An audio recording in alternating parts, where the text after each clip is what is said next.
Olá, sou o professor Josimar Silva. Nós vamos dar início a uma aula de resolução de problemas de permutação circular. Tá? O primeiro problema é esse aqui.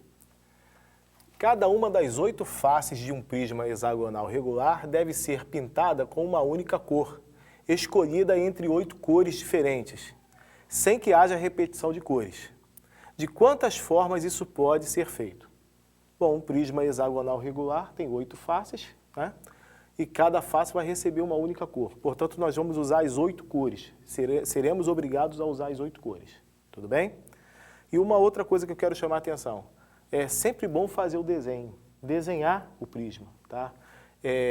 Principalmente para quem não tem muita prática ainda em resolver problemas de combinatória, é bom desenhar o prisma. E como o aluno normalmente tem muita dificuldade em desenhar figuras tridimensionais, eu sugiro que a gente desenhe junto esse prisma, tudo bem? Hexagonal. Vamos lá? Então, vou traçar aqui, ó, duas paralelas. Tudo bem? O fato do prisma ser hexagonal, regular, ser regular, significa que o polígono da base, tá, é um polígono regular, ou seja, equiângulo e equilátero, tem os lados iguais e os ângulos internos também iguais. Tá? E isso garante que as faces laterais sejam idênticas, sejam polígonos congruentes, sejam iguais, o que vai afastar qualquer tipo de questionamento a respeito de se pintar uma face com uma cor e outra face que for maior com outra cor, porque no caso nós não teremos uma face lateral maior que a outra, né? A distinção entre as faces se dará apenas entre as faces laterais, que serão retângulos, e as faces, as bases, né? Que são hexágonos regulares, tudo bem? As duas bases são idênticas, para quem ainda não estudou geometria espacial. Tá? As duas bases são hexágonos regulares congruentes, idênticos. Então tá aqui, eu tenho um prisma hexagonal regular, tá? 8 faces, e eu disponho exatamente de 8 cores, portanto, nós vamos usar as 8 cores. Tá? A primeira solução é a seguinte, uma boa maneira de começar é começar pintando as bases. Tá? Não é obrigado a começar assim, mas vou começar pintando as bases. Como eu disponho de 8 cores, vou escolher as 2 cores para pintar essas bases. Então, eu posso fazer essa escolha de combinação de 8 tomados de 2 a 2. Tá? De 8, escolhe 2. Escolhi as 2 cores para a base. Automaticamente me restam 6 cores. Essas 6 cores vão ser usadas nas faces laterais, para pintar as faces laterais. E eu posso fazer isso de permutação circular de 6. Por que eu estou usando permutação? Por que permutação circular? Repare que eu posso girar essas cores de 6 em 6 posições sem produzir uma nova forma de pintar, sem produzir uma nova configuração, tá? Eu também posso pensar da seguinte maneira, a primeira cor pode entrar de qualquer jeito, pode ocupar qualquer uma dessas faces laterais indistintamente, tá? Ocupando uma delas, qualquer uma dessas faces, a partir daí, a partir dessa cor referência, que é a primeira cor que entra, todos os outros lugares vão ficar marcados, tá? E aí sim eu tenho diferença de escolha entre as posições das demais cores para as faces laterais, tudo bem? Então, isso justifica o uso da permutação circular. Eu estou diante de fato de uma permutação circular. Como essas 2 ações vão ter que ser tomadas sucessivamente, tá? Eu estou diante de um caso de princípio multiplicativo. Eu tenho que tomar a primeira ação, eu tenho que executar a primeira ação, que é escolher as cores da base, e a segunda ação, que é escolher as cores, né, pintar as faces laterais. Né? Como eu estou diante do conectivo E, eu vou multiplicar essas possibilidades parciais. Tudo bem? Então, combinação de 8, 2 a 2 vezes permutação circular de 6. Fazendo as contas, a 8 vezes 7 sobre 2 vezes permutação circular de 6, que é 5 fatorial. Isso vai me dar um total de 28 vezes 120. 28 vezes 120, que é igual a 3.360. Essa é a resposta para o nosso problema. Tudo bem? Então está aqui 3.360. Eu ainda acho que a gente tem que bater um papo a respeito dessa maneira de pintar, dessas formas de pintar as bases, tá? E mostrar que trocar, por exemplo, vamos imaginar que eu tenha pintado essa base inferior de amarelo e a superior de verde. O que eu quero mostrar para você é que se eu trocar essas duas cores, botar amarelo em cima e verde embaixo, eu não vou produzir uma nova configuração, tá? Eu vou ter as mesmas maneiras de pintar, tudo bem? A gente pode perceber isso com muita facilidade olhando para um esqueminha assim. Vamos imaginar que eu tenha a vista superior aqui, da verde. Pronto, vista superior verde, e eu tenho a situação assim, 1, 2, 3, 4, 5, 6, tá? Então eu estou vendo as pinturas assim, eu estou vendo a cor 1, a cor 2, a cor 3, a cor 4, a cor 5 e a cor 6, por meio de uma vista superior. Se eu tiver uma vista inferior, tá?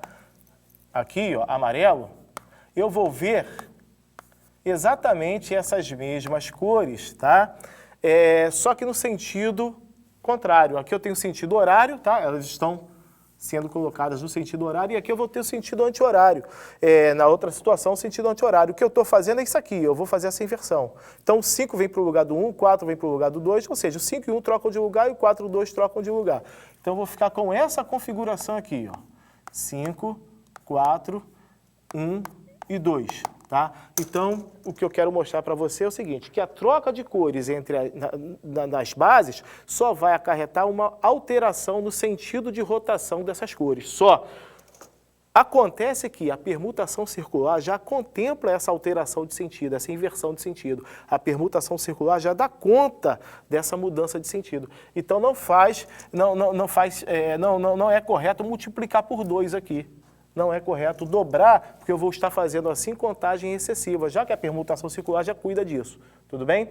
Então, é erro o aluno que tenta resolver, incorre em erro o aluno que tenta resolver esse problema pensando da seguinte maneira, tem 8 possibilidades para essa base e tenho 7 para essa base, faz 8 vezes 7, 56, está errado, está contando dobrado, que na verdade é só 28 vezes permutação circular, tudo bem? Aqui, 3.360. Vamos a uma outra maneira de resolver esse problema, tá? A resposta é N. N é o número que eu estou procurando, é o número de maneiras diferentes de se colorir esse prisma hexagonal, tá? Eu vou pensar da seguinte maneira, eu vou ignorar que as bases, tanto faz pintar essa base de uma cor, de verde e amarelo, ou pintar de verde e amarelo, trocar a posição delas, vai gerar um mesmo agrupamento. Eu vou ignorar todas essas coisas, eu vou ignorar o fato dessas faces laterais, da rotação delas produzirem a mesma configuração, eu vou ignorar tudo, tá? Então eu vou imaginar o seguinte, eu tenho as cores aqui e vou pintar esse prisma. Eu tenho 8 possibilidades para pintar a primeira face, 7 possibilidades para pintar a segunda face, 6 para a terceira e assim por diante. Ou seja, um total de 8 fatorial de possibilidades de pintar esse prisma. Tudo bem? É claro que aqui eu estou fazendo contagens excessivas, é claro que eu estou fazendo contagem a mais, tá? Agora a questão é a seguinte, quantas contagens excessivas eu fiz para cada configuração? Quantas vezes eu contei a mais para cada configuração, tá? E vamos ver. Bom, eu contei a mais quando eu troco as cores das bases. Nós já discutimos sobre isso. Nós vimos que eu faço uma contagem excessiva, para ser mais preciso, eu conto 2 vezes a mesma configuração.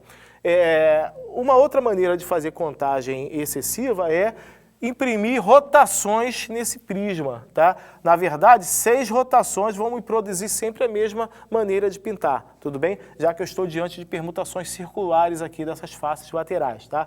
Então, lateralmente, fazendo rotações, eu faço 6 contagens excessivas, tudo bem? Aliás, 6 vezes a mesma configuração, eu conto. Então, basta agora resolver, achar o valor de N, tá? N é igual a 8 fatorial dividido por 2 vezes 6. Ou seja, é 8 vezes 7 vezes 6 vezes 5 fatorial, tudo isso dividido por 2 vezes 6. Só que aqui eu posso fazer o cancelamento do 6 e posso também fazer cancelamento, simplificar o 8 com 2, que vai dar 4, tá?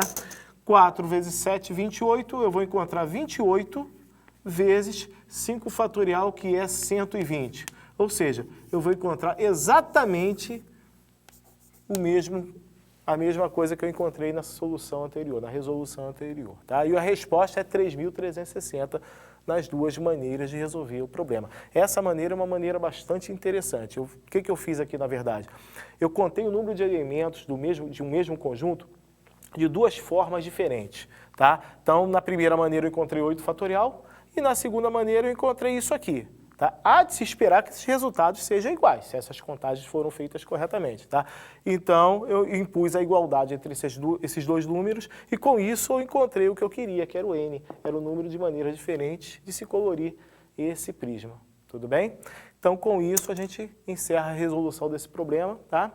E também encerra a nossa aula de hoje.